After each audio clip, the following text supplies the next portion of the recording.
New Zealand Prime Minister Jacinda Ardern, the world's most popular leader outside of New Zealand, announced her shock resignation, stepping down from a position she's held since 2017, when at just 37, she became a global icon of progressive politics and the youngest Kiwi leader in 150 years.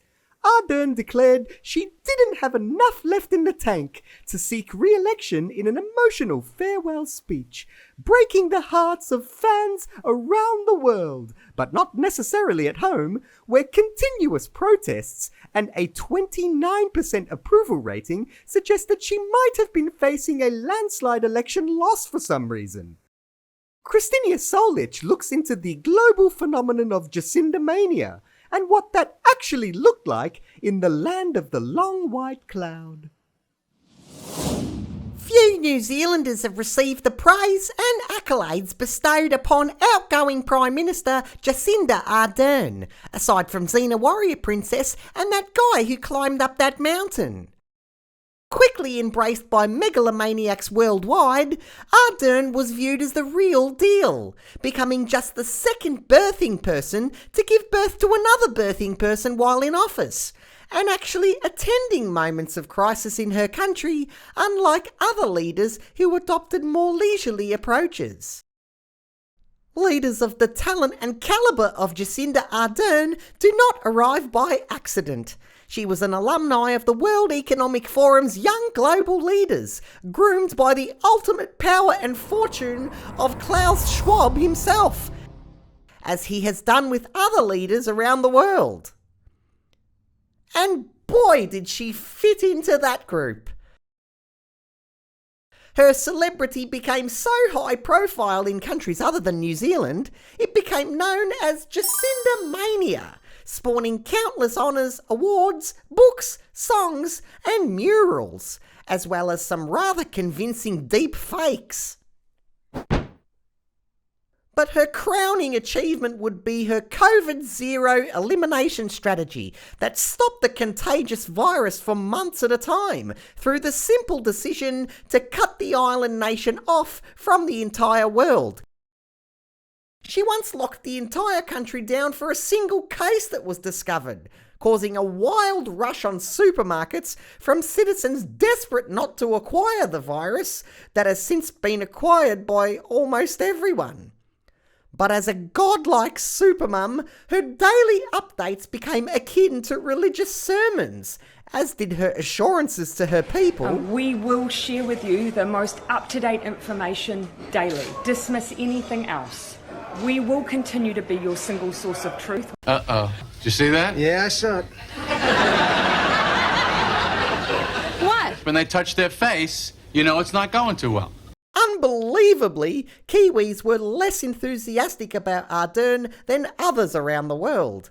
A falling 29% approval rating, constant protesting, and a failure to deliver on basically any of her election promises became features of her government. New socialists Mabel and Dorothy Kankel discussed some of these issues. So what are the Kiwis complaining about exactly, Mabel? Well, they reckon Jacinda never built the 100,000 affordable homes she promised to address the housing crisis. Oh, that's not true. She built 1,400 in only 5 years. It takes time to do these things. Nah, you're right, Dot. It's a miracle she could build the ones she has with that slight frame of hers. Oh, there's nothing of her, Mabel. I reckon she's cutting back on food to leave more for the immigrants when they come over. Didn't Jacinda promise to cut down on immigration? Yeah, but you need people to live in all the houses she's going to build, you see. If they can afford it. I heard rent's gone up by 8.5%. Well, luckily Jacinda's promised to reform the economy. She did, Mabel. It went up 8.5% since then. Oh. Well, you can't get everything right, can you? At least children don't pay rent. That should help with her promise to address the record high child poverty rates over there. I hope so. Has it gone down yet? No, not yet. Oh, what about the cost of living and inflation? Well, they're still up too. She probably shouldn't have promised to bring those down. And the guns? Oh, they're in the boot of the Tirana. No, not our guns. The guns in New Zealand. Oh, right. Yeah, well, after the Christchurch shooting, she spent $150 million on a gun amnesty, but most people reckon about 2/3 of the banned guns are still on the streets. Well, at least she promoted diversity and inclusion a lot, eh? Yes, she has done that. Well, you can't get everything right, can you? No, you can't.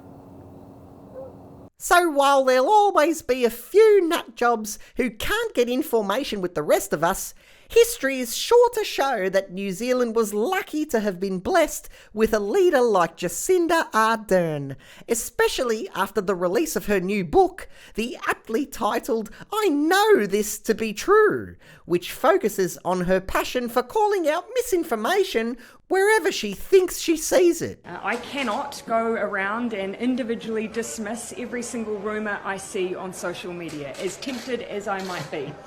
Dismiss anything else. We will continue to be your single source of truth. Everything else you see, a grain of salt. And so I really ask people to focus. Christina Solich, INN News. Ardern joins a growing list of recent political resignations, including the Prime Ministers of the UK, Slovakia, Italy, Kazakhstan, Malaysia, Lebanon, India, Estonia, the Netherlands, Austria, and Japan, as well as public health ministers and officials and state leaders in... most places, actually.